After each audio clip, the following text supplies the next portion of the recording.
Hey everyone, this is Mike, and today we're going to talk about evolutionary trait types. So, evolutionary psychology is basically how um, evolution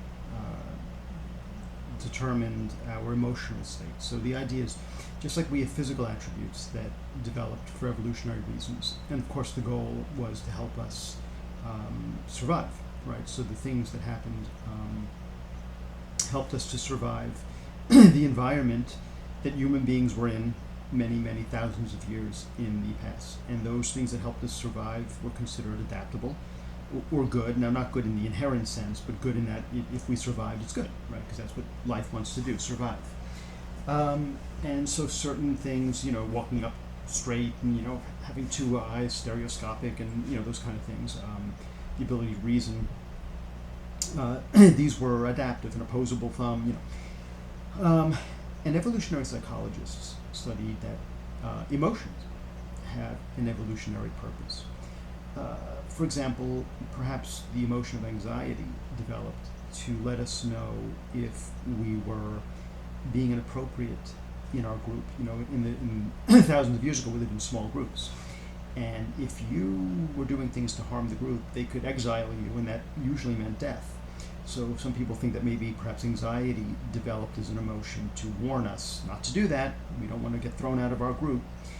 Some people think that depression, that when people are sick, they get depressed, and then they tend to isolate. So if a person was sick and they got depressed and they isolated, they'd have less chance of giving the disease or the illness to other people. Some people also thought that depression might have developed because of if you had the alpha male, depression would make you more submissive, and you wouldn't feel the need to challenge the alpha male, create chaos in society. So anyway, the idea is that our emotions didn't just come from nowhere. Our emotions developed as a way to help us adapt and survive to our environment. Fear, for example, fear of animals or snakes or the dark, because in those days, those were frightening things. Today, much less so. How often do we, interact with wild animals and with snakes? Certainly, if we are living in the suburbs and the big cities, it's very rare.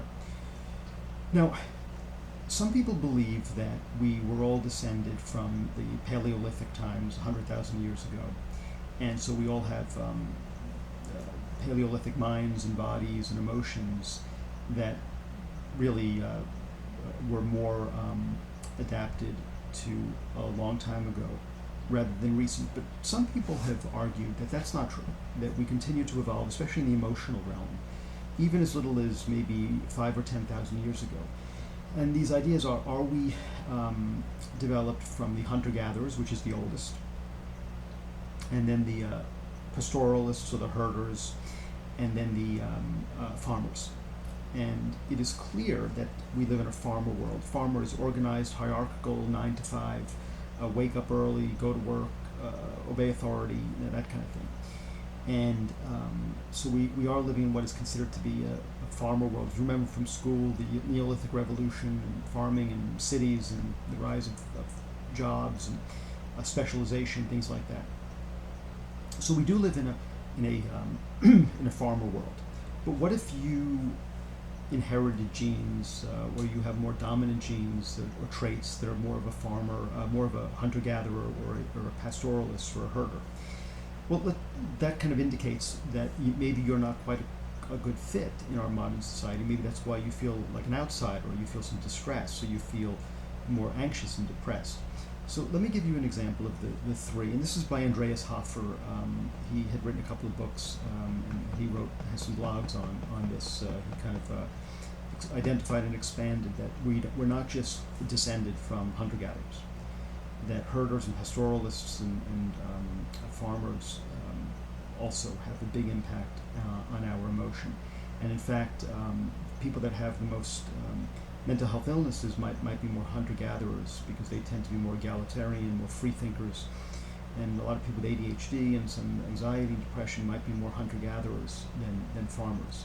So let me give you a quick rundown on the difference between some of them. Okay, so Hunter-gatherers tend to be you see the bell curve, they tend to be in school. The gifted students and the students that are placed in special education. They tend to have the longest lifespan. They tend to be the least risk-taking. They are very open and humble. They have more late onset puberty. They tend toward monogamy. They tend to be more night owls. They're less interested in small talk. They're more idealistic. They tend to think in the big picture, in the abstract. Very often they were picky eaters when they were kids. They were more prone to depression and anxiety. So that's the hunter-gatherers. And they grew up in an environment where they were small groups, and you were with each other all day, and you didn't work 9 to 5. You kind of were roaming around, and you needed, each other to support each other, and you had to kind of hyper-focus. That's why some people with ADHD tend to be more hunter-gatherers, because you're kind of focusing on a lot of different things and all over the place, scanning the horizon. The pastoralists, or the herders, are somewhat of a risk taker. They're the least fearful, and they have the shortest lifespan, at least historically. They are very extroverted and open. They had early onset puberty. They tend toward being more promiscuous and polygamous. They're reluctant to get married. They have higher divorce rates. They're more status oriented. They dislike routine and tend to be more arty and creative. They tend to have more extreme views, either left wing or right wing. And farmers, which is the world that we live in today, we live in the farmer world, they are medium risk takers. They have an average fearfulness and a medium kind of average lifespan. They are high on being very conscientious. I did the Big Five personality in the previous video. They're conscientious and agreeable. They have the average age of onset for puberty. They tend toward monogamous, although they can stray as their status and wealth increases. They want to get married, but they want to wait to have children until they're more established. They are status oriented. They love routine, and they're very industrious. They tend to be more conservative. They're more hardworking. They have a higher interest in small talk. They tend to rise early and be a little bit more materialistic. They tend to care more about traditions. They're more practical and concrete and detailed. So these are some examples of the farmer type, the hunter-gatherer type, and the herder or pastoralist type. And again, it just explains why some people have an easier time fitting in our society, and some have a more difficult time. Because if you have a hunter-gatherer brain and an outlook and personality traits, it's more difficult. Same thing with a pastoralist or a herder. It's kind of like a mismatch. You're not quite in the environment that is most suited to your traits. And that's okay, and there's nothing wrong with that. It's just that finding your place and finding things that nurture you and make you feel comfortable is a major goal. So one, it's just kind of knowledge is power, right? And then how do you use that knowledge to make yourself as happy and as content and as fulfilled as you can? And that's kind of what evolutionary psychology tries to help people do. I hope you found this interesting, and I look forward to seeing you in the next video. Thanks.